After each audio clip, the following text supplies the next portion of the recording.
Jadi konsepnya hidup ini Bapak Ibu, setelah kita bercermin menengok ke dalam diri kita, di saat berjumpa orang yang lebih tua, maka kita berbaik sangka orang yang lebih tua dari kita ini lebih banyak amalnya.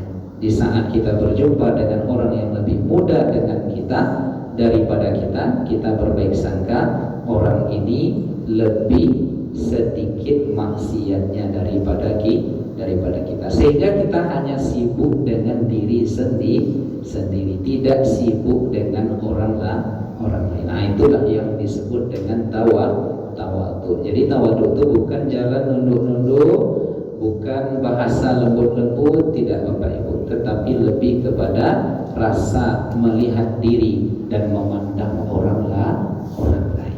Nah, Bismillahirrahmanirrahim. Bismillahirrahmanirrahim. Alhamdulillahi rabbil alamin, hamdal hamidin, hamdal mustaghfirin. Assalatu wassalamu ala ashrafil anbiya'i wal mursalin, sayyidina wa habibina wa qurrati a'yunina Muhammadin wa ala alihi wa sahbihi wa man tabi'ahum bi ihsanin ila yaumiddin. Asyhadu an la ilaha illallah wa asyhadu anna Muhammadar Rasulullah. Allahumma salli wa sallim wa barik wa an'im ala sayyidina Muhammadin tibbil qulubi wa dawaiha wa afiyatil abdani wa shifaiha wa nuril absari wa dhiyaiha wa ala alihi wa sahbihi ajma'in.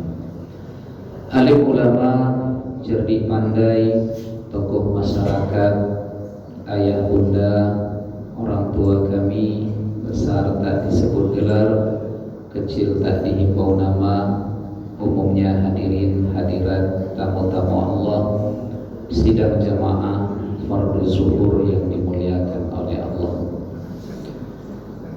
Sejenak setelah fardu zuhur ini kita tunaikan, kita bermajelis ilmu yang kita niatkan detik-detik kita duduk menghadiri majelis ini sebagai i'tikaf kita kepada Allah. Mudah-mudahan keberadaan kita saat-saat yang kita lalui ini menjadi pemberat timbangan kebaikan di akhirat kelak. Amin ya rabbal alamin. Bapak Ibu hadirin hadirat yang dimuliakan oleh Allah Ta'ala, pada pertemuan kita pekan yang lalu kita sudah membahas la'allakum tattaqun, agar kalian dari puasa itu bertakwa. Takwa itu turunannya yang pertama adalah wara', berhati-hati dalam hidup. Lalu turunan selanjutnya dari takwa yang lahir melalui puasa yang kita lakukan ini akan melahirkan, memunculkan sifat yang bernama tawadhu. Ya, jadi wara' lalu tawadhu. At-tawadhu sifatun min sifatil mu'minin. Tawadhu itu adalah sifatnya orang-orang yang beriman. Allah Ta'ala mengatakan, wa ibadur rahman, hamba-hamba Allah itu alladzina yamshuna 'alal ardi hauna, yang mereka berjalan beraktivitas di muka bumi ini hauna, dengan tawadhu. Wa idza khatabahumul jahiluna qalu salama, apabila mereka dipanggil, dicerca, diperlakukan oleh orang-orang bodoh dengan tidak baik, qalu salama, mereka meresponnya tetap dengan cara yang baik. Nah, jadi Bapak Ibu hadirin hadirat yang dimuliakan oleh Allah. Jadi tawadhu itu adalah sifat karakter orang-orang beriman. Lalu apa makna dari tawadhu itu? Makna dari tawadhu itu disampaikan oleh Al-Imam Abu Yazid Al-Bustami adalah alla yara li nafsihi maqaman wala halan. Jadi tawadhu itu adalah ketika seseorang tidak melihat adanya maqam dan hal dalam dirinya. Jadi definisi dari tawadhu itu adalah ketika seseorang tidak merasa ada maqam dan hal dalam dirinya. Apa yang dua itu tadi Bapak Ibu? Maqam dan hal. Apa yang dimaksud dengan maqam? Posisi ruhani. Apa yang dimaksud dengan hal? Kondisi ruhani. Jelas Bapak Ibu? Jadi orang yang tawadhu itu dia tidak merasa punya posisi ruhani tertentu, dan juga dia tidak merasa punya kondisi ruhani tertentu. Posisi ruhani itu mungkin dia di level apa? Ya, apakah dia hamba Allah? Di level mana? Kan ada orang awam, di atasnya ada orang khusus, di atasnya ada orang yang lebih khusus. Ada kelas ekonomi, ada kelas eksekutif, ada kelas bisnis, ada first class. Nah, itu posisi.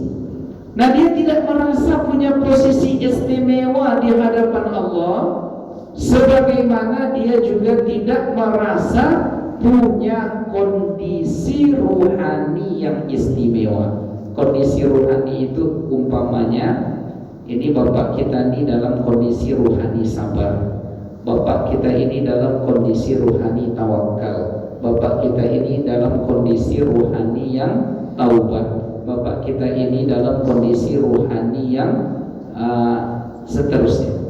Jadi orang yang tawadhu itu dia tidak merasa, Bapak Ibu, tak ada posisiku apapun di hadapan Allah, juga tak punya kondisi apapun di hadapan Allah. Sehingga apa? Ketika dia melihat dirinya demikian, saat dia berjumpa dengan orang lain, dia merasa dia lebih buruk dari orang lain tadi. Nah, itulah kondisi yang disebut dengan tawadhu. Jadi tawadhu itu Bapak Ibu bukan jalan nunduk,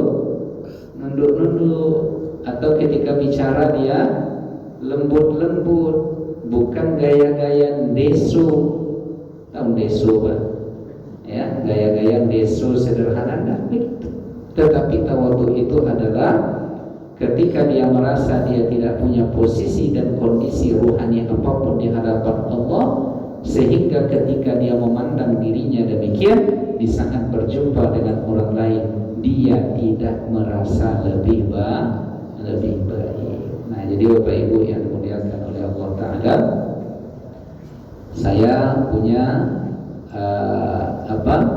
jamaah, kita punya jamaah yang dulunya mantan preman, tetapi sekarang Bapak Ibu ya, tiketnya tak tinggal, tahajudnya tak tinggal, dan sekarang membuat masjid yang akan diwakafkannya. Nah, artinya apa?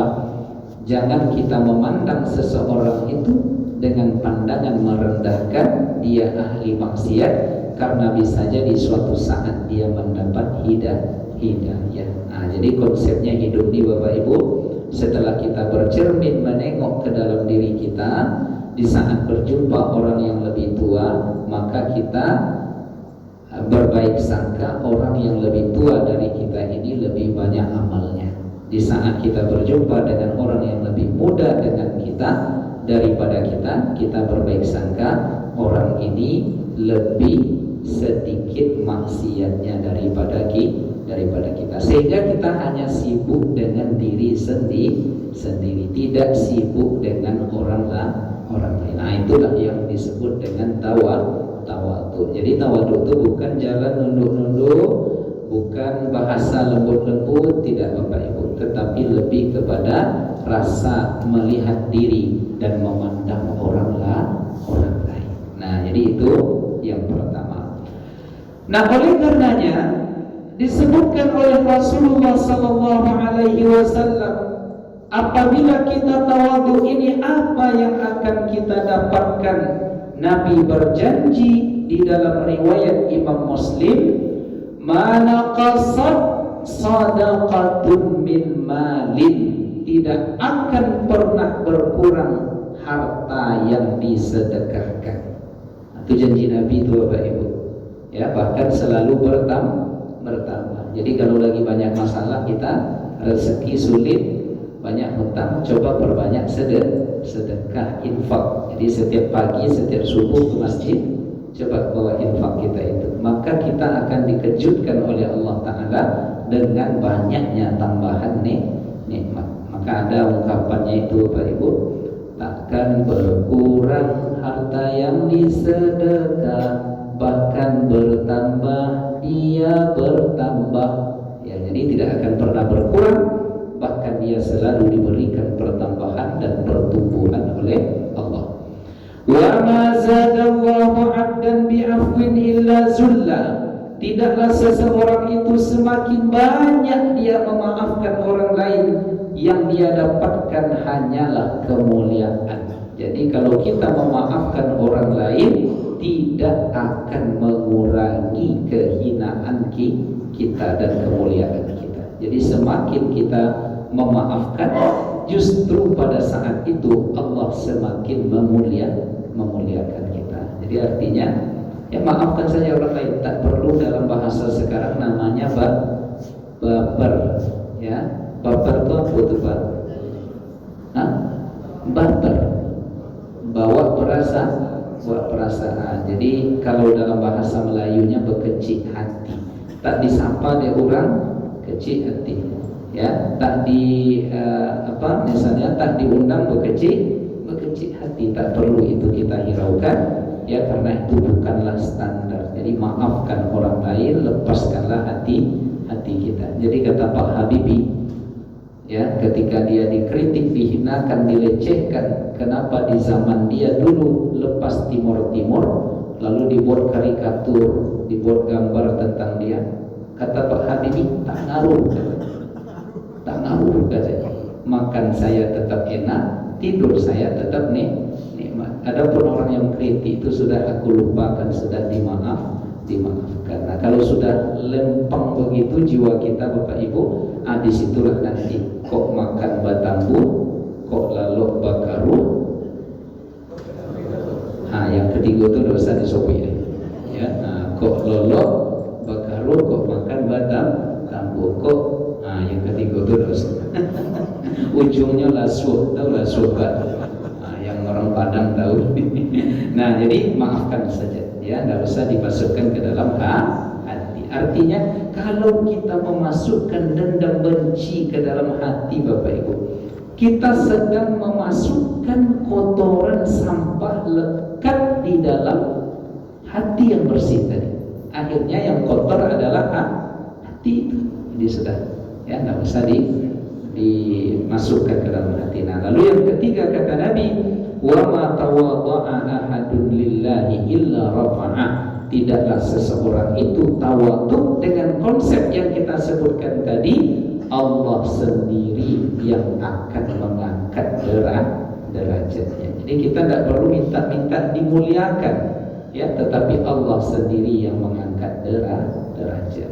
Nah, jadi tak akan berkurang harta yang disedekah, tidak akan hina ketika kita selalu memaafkan, dan tidak akan rendah jika kita selalu tawadu. Nah, sekarang Bapak Ibu yang dimuliakan oleh Allah, kita melihat ke contoh yang dicontohkan oleh orang-orang mulia. Nah, siapa yang pertama? yang pertama Umar bin Khattab radhiyallahu anhu, suatu ketika dia berjalan di tengah kota Madinah di saat terik yang sangat panas, saking teriknya dia letakkan selendangnya di kepalanya. Lalu lewatlah satu orang anak muda mengendarai keledai.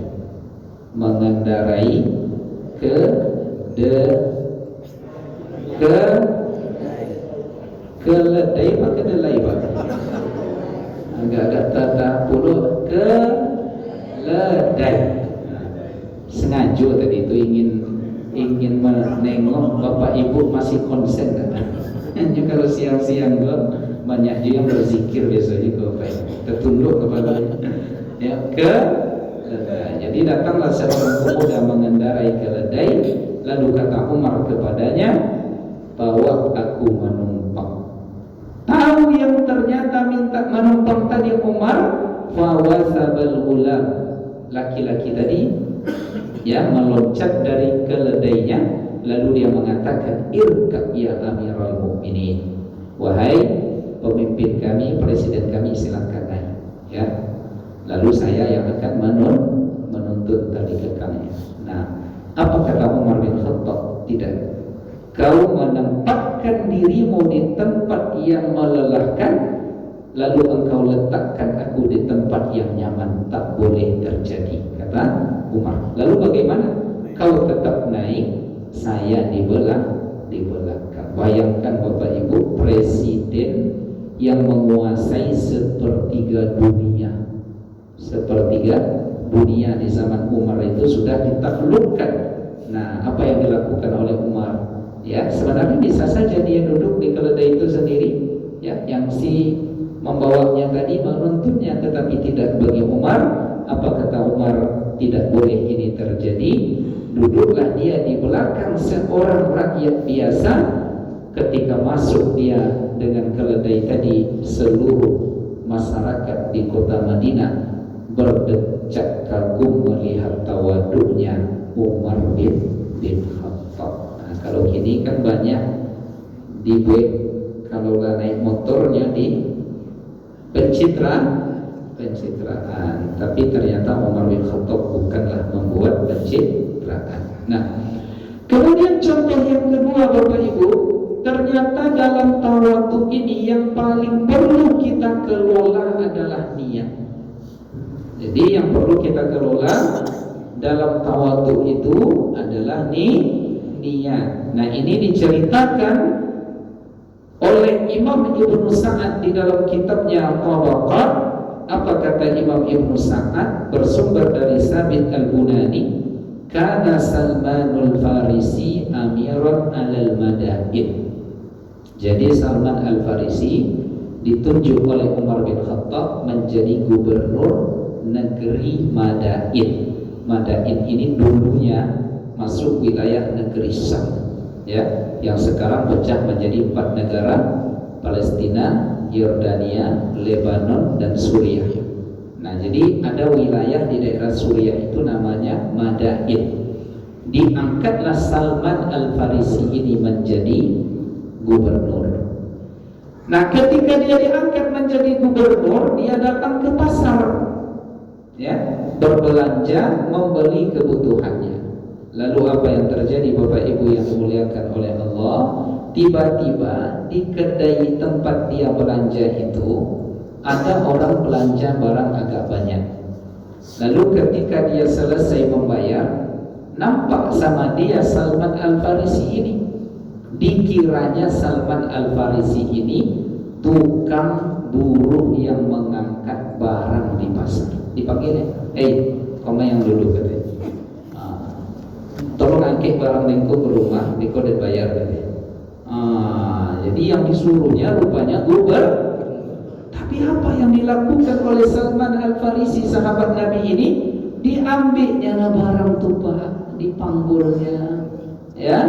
Lalu dia berjalan di belakang laki-laki yang menyuruh dia tadi. Lalu di tengah perjalanan di pasar itu, apa yang terjadi? Masyarakat heran dan kaget, lalu mengatakan, ya rajul, hazal amir. Ente sembarangan, ini yang angkat barang ini adalah gubernur. Kira-kira apa respon laki-laki tadi itu, Pak? Merah padam mukanya, malu dia, memohon maaf. Ya, mohon maaf Tuan Gubernur, saya tak tahu engkau tadi rupanya adalah seorang gubernur. Saya kira tukang angkat di pasar. Tolong kembalikan barang yang engkau tandu panggul itu. Lalu apa kata Salman Al-Farisi? Lah, tidak, saya tak akan kembalikan. Sekarang tolong tunjukkan di mana rumahmu, aku bawa barang ini ke situ. Kenapa? Karena nawaitu fihi niyatan, karena ketika engkau tadi menyuruhku mengangkat barang ini, saya sudah berniat tidak akan memberikannya, tidak akan meletakkannya sampai aku letakkan di depan pintu rumah. Nah, itu yang terjadi. Kalau kini bansos namanya, Pak. Ya, diletakkan depan istana. Nah, lalu suruh orang ya, lalu dipakai bansos untuk apa? Nah, pandai-pandai Pak lah menjawab ya. Begitu terbaliknya dunia ini, Bapak Ibu. Ya Allah, kalau kita dihadapkan begitu mungkin tak sanggup juga kita, Pak.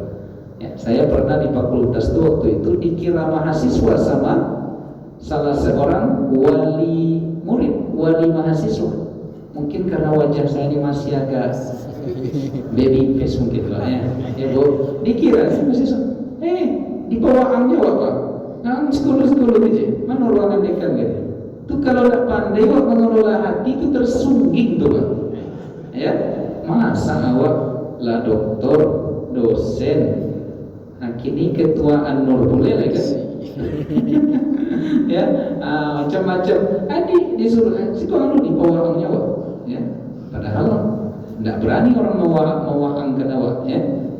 Tapi kita kelola dia, ya, kita kelola dia. Oh, dia tidak tahu, tak perlu berkecil hati. Ada obat atau yang kita bantu. Mana ruangan dekat gitu?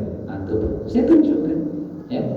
Tapi kalau mungkin kita kalau tak ada niat di dalam hati, mungkin akan mudah tersinggung. Nah, yang payah tuh Pak, ada kejadian kawan datang dia ke rumah calon istrinya, dia ketemu sama mertua, dikiranya mertuanya itu supir keluarga itu. Disuruhnya nutup pintu ngambil barang atau yang pegawai itu. Ya, rupanya sampai di rumah yang disuruh ambil barang menutup pintunya tadi mertua. Nah, kalau tak pandai lah mertuanya ngelola hati, macam mana tuh Bapak Ibu? Nah, Bapak Ibu hadirat yang dimuliakan oleh Allah. Kemudian contoh terakhir di dalam kitab ini, di antara sifat tawadu itu adalah menghormati orang yang sudah wafat. Ya. Jadi mengapa kita menghormati orang yang sudah wafat itu? Karena orang yang sudah wafat ini dah selesai dia. Maka dalam ungkapan Arab dikatakan iqtadu biman ma'. Kalau kita ingin mengambil contoh, ambillah contoh keteladanan kepada orang yang sudah meninggal. Fa innal hayya la tumanu alaihi fitnah. Kalau kita jadikan teladan orang yang hidup itu masih belum dalam posisi aman. Karena bisa jadi nanti dia terfitnah dalam hidupnya. Oh, diidolakan si fulan. Ternyata di akhir hayatnya dia bermasalah. Maka kalau kita ingin melihat contoh, bercontohlah kepada orang yang sudah wafat. Nah, di sini dicontohkan Urwah bin Zubair. Suatu ketika Bapak Ibu yang dimuliakan oleh Allah, nampak sama dia Umar bin Khattab itu membawa botol tumbler tempat minum, sangat sederhana sekali. Lalu kata Urwah bin Zubair, la yanbaghi laka hadza. Harusnya yang kau punya itu tempat minummu lebih baik daripada ini, wahai Umar. Nah, kemudian dalam riwayat pula disebutkan dari Jubair, ada seseorang yang berkata kepada Umar bin Khattab, karena Umar bin Khattab ini adil, menyejahterakan rakyatnya, dia berkata, ma ra'aina rajulan aqda bil qisti. Saya tidak pernah menemukan orang yang paling adil memimpin dan yang paling tegas berbicara dan yang paling kuat menghadapi orang-orang munafik kecuali engkau, wahai Umar bin Khattab, kata seorang laki-laki tadi. Lalu Auf bin Malik mengomentari. Auf bin Malik ketika itu di samping Umar, kalian terlalu memuji Umar. Ada yang lebih hebat daripada Umar bin Khattab. Siapa dia? Disampaikan oleh Auf bin Malik, Abu Bakar As-Siddiq. Jadi kalian puji-puji Umar, kalian lupa kepada Abu Bakar. Nah, kira-kira kalau ada orang yang begitu, gimana sikap Umar waktu itu, Bapak Ibu? Ya, orang muji Umar, ya. Lalu orang dekat Umar mengatakan, oh enggak, Umar enggak begitu, ada yang lebih hebat daripada Umar. Gimana sikap Umar? Misalnya ada bapak memuji saya, tiba-tiba kawan saya mengatakan, bapak salah, ya ada yang lebih hebat dari Zulkifli itu. Gimana perasaan saya ini? Pasti saya, ini bawahan saya, ya. Ini kok berani anggota saya ini merendahkan saya. Tapi apa jawaban dari Umar? Tanda dia tawadhu. Sadaqa Auf bin Malik ini benar yang dia ucapkan. Wa kazantum, kalian salah. Wallahi, demi Allah, kata Umar, laqad kana Abu Bakr atyaba min rihil bisik. Abu Bakar itu lebih harum daripada kasturi. Ya, sedangkan saya waktu itu lebih bau, lebih busuk daripada kotoran keledai. Ya, saya lebih buruk, lebih busuk daripada kotoran keledai. Nah, jadi tidak ada apa-apanya aku jika dibandingkan dengan Umar, dengan Abu Bakar. Nah, kenapa? Karena Abu Bakar itu lebih dulu masuk Islam 6 tahun sebelum Umar bin Khattab. Coba tengok posisi di mana dia dalam tanda kutip terendahkan. Ya, orang memuji saya, tiba-tiba ada orang bilang, oh dia tidak begitu, si fulan lebih hebat. Seharusnya kan saya marah. Saya bilang, saya lebih hebat dari dia.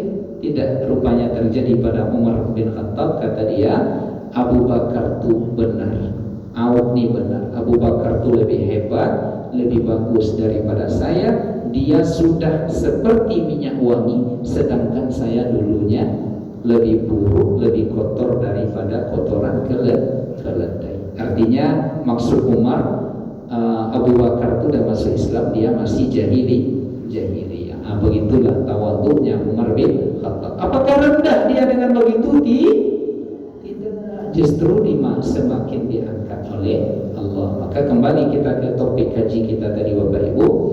Jadi Ramadan ini akan membentuk pribadi-pribadi yang tawadhu, ya, kita merasakan apa yang dirasakan oleh orang lain. Jadi ada sebuah pertanyaan, Bapak Ibu, ya, dari seorang warga Gaza. Diteleponnya sebuah stasiun televisi, ada tanya jawab dengan ulama waktu itu. Ya, Pak Guru, Tuan Guru, Ustaz, boleh saya bertanya? Boleh. Dari mana? Dari Gaza, Palestina. Sahkah puasa kami yang tak pakai sahur dan tak pakai berbuka? Coba pertanyaannya, Pak. Ya, sah nggak puasa kami ini? Tidak ada sahurnya, ya, tak ada sahur, tak ada berbuka. Nah, itu yang terjadi di Gaza sekarang. Menangis satu studio tuh menengok itu tuh, Pak. Ya, pertanyaannya kan luar biasa. Ya. Pas waktu sahur tak ada yang kena makan. Pas berbuka tak ada yang makan. Sangat puasa kami yang mau ditutup, kan? Ya Allah. Nah, jadi banyak-banyaklah kita berdoa, Bapak Ibu. Ya, bahkan Mesir itu masih menutup perbatasan untuk memasukkan bantuan makanan ke Gaza. Apa tidak tahu aduk kita tuh, Bapak Ibu? Tidak ada apa-apanya kita dibanding mereka. Ya, tidak ada apa-apanya kita dibanding anak-anak bayi usia 3 tahun 4 tahun di Gaza itu. Tidak ada bandingnya iman kita di sini. Apa tidak tawadhu seharusnya kita? Nah, coba pertanyaannya, gimana hukum puasa kami yang tak ada sahur dan tak ada berbuka? Awak dapat juga salah lawuh di situ, Pak. Ya Allah. Nah, jadi itulah Ya, kemudian pesan yang terakhir untuk diri saya dan diri kita semuanya, Imam Ibnul Jauzi mengatakan, sesungguhnya kuda pacu itu apabila dia sudah melihat garis finish, dia akan berlari sekencang tenaganya untuk sampai ke garis finish, litafuza bisibab, supaya dia menang. Maka ketika Ramadan sudah nampak garis finishnya, seorang mukmin juga harus berlari kencang, menguatkan ibadahnya supaya menjadi pemenang. Kata Imam Ibnul Jauzi, jangan sampai kuda pacu itu lebih pintar pula daripada kita. Itulah barangkali Bapak Ibu yang bisa kita sampaikan pada pertemuan kita kali ini. Mungkin sebelum